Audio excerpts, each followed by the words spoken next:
обидам да зборувам како експерт за избори, а не како пратеничка. Значи, вака.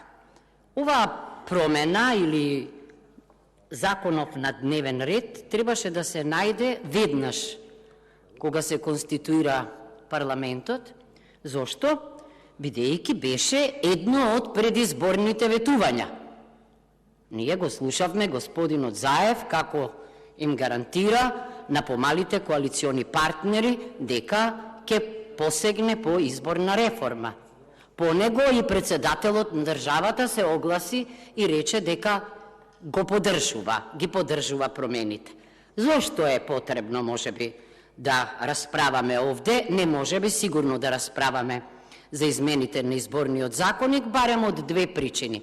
Прво, во Уставот пишува дека пратениците ги представуваат граѓаните и гласаат по сопствено уверување. Не граѓаните од изборната единица во која што се избрани, туку сите граѓани. Тоа е еднакво. Второ, секогаш се гарантира еднаквоста на гласот.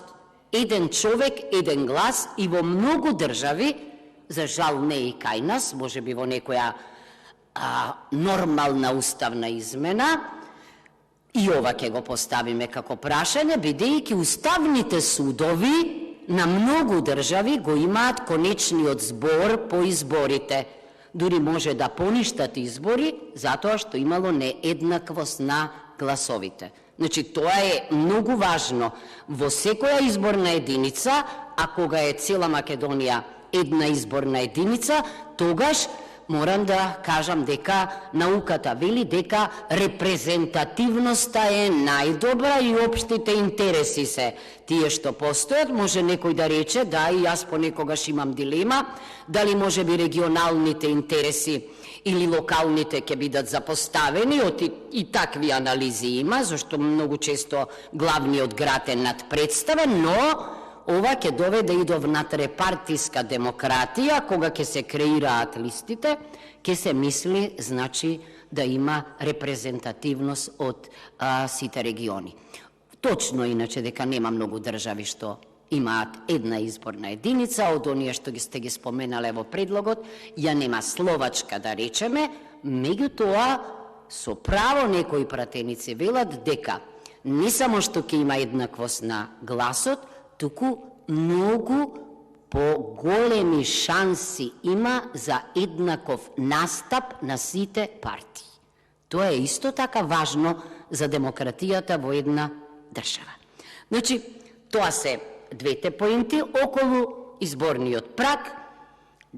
Точно е дека 5% ако имаме изборен праг, тогаш и да е Македонија една изборна единица, тешко дека ќе се реализираат очекувањата многу помалку, одошто кога би имало помал изборен праг или ако нема изборен праг. И ова ако нема изборен праг, морам да кажам дека не е многу чест феномен.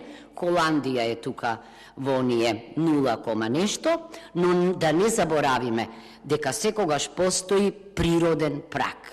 Да речеме дека и држави некои водат сметка, не знам, Германија има мешовит изборен систем, па има изборен праг за пропорционалниот систем висок од 5%, што го исполнуваат само либералите и зелените, меѓутоа мислам дека македонската ситуација е поинаква.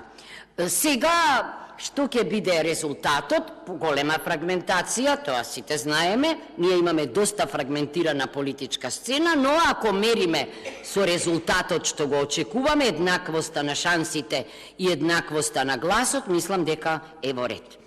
Од низ призма од аспект на жените и мажите, да, кога е поголема изборната единица, шансите за рамноправност се поголеми и ние велиме дека што помалку изборни единици и што поголеми, значи ако е Македонија една изборна единица, тогаш шансите за хармонија со природата 50-50 се поголеми.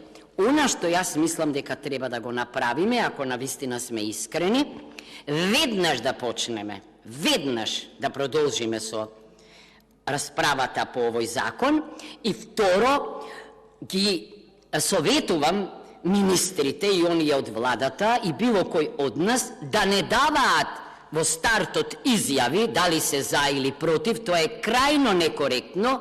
Законодавец е собранието, овде ќе викнеме и експерти во редовна постапка и ќе ги измериме аргументите. Инаку, да бидам искрена, не ми е јасно зошто кога владата не е предлагач, секогаш дава мислење, тоа не ми е јасно мене. Собранието е тоа што ги носи законите, може и 10.000 граѓани да предложат, владата е само еден од овластените предлагачи и не ми се допаѓа ова, веднаш некој да кажува дека може само 5% изборен прак или нема да може да дојде до овие промени.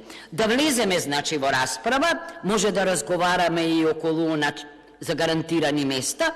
Предлагачот овде наведува 4 гарантирани места за помалите етнички заедници, оние под 20%, треба да дискутираме за ова. Зошто? Бидејќи ако е Македонија една изборна единица, тогаш и шансите на помалите партии, оние под 20%, се веќе поинакви, бидејќи надпреварот се води на целата територија. Иначе има за гарантирани места, но, да речеме во Словенија, за италијанската и за унгарската заедница, не знам зашто само за нив, например, како автохтоните ја велат, 2 места, но треба и околу ова да разговараме. Значи, мислам дека тој што ветуваше, треба ветувањето да го одржи и да не забораваме околу Донтовиот систем, веднаш да кажам дека Донтовиот систем е антифрагментациона техника. Зошто? Бидејќи остатоците од гласовите ги дава на оние кои што имаат највеќе гласови. Има и други системи, Херов модел, Баденски систем, империјали квота, кои што се поправични кон, значи, помалите партии и помалите заедници. Консензус некој спомена, обично се вели дека да, најголемо влијание врз резултатот од изборите има оној кој има клучно влијание и во изборната регулатива. За жал, нашиот изборен законник 2006 година може би беше оценет како добар, ама со измените стануваше се полош и полош. Има и многу други прашања, особено околу финансирањето и рекламирањето, што треба да ги решиме, кога веќе зборуваме за помали партии. Еве да кажам. По мене, во изборниот законник треба да се одреди големината на изборниот материјал. Дали ќе биде 60, 40, зошто? Во рекламократијата има една лоша предпоставка. Голем билборд, голема партија, мал билборд, мала партија. Тоа не смее да постои. Не смее да има исто така со плаќање билборди, па да ни се случува, и самата сум била на билборди и не сум се чувствувала пријатно, морам да кажам. Значи, ние треба да се научиме на една уличка во градов, во градовите, сите да си ги изложат изборните материјали, само тамо и не по цела Македонија, да се гледаме качени по згради и така натамо, бидејќи и тоа е многу важно. Јас имам и многу други предлози околу намалување на бројот, да речеме, за независни листи и така натамо, и резултатот ќе го покаже изборот, но да кажам дека го поддржувам од продолжението на расправата за овој закон. Спремна сум да ги соочиме аргументите и мислам дека најважно е да веруваме во еднаквоста на гласот и во рамноправноста на партиите. Благодарам. Реплика Павле Трајанов.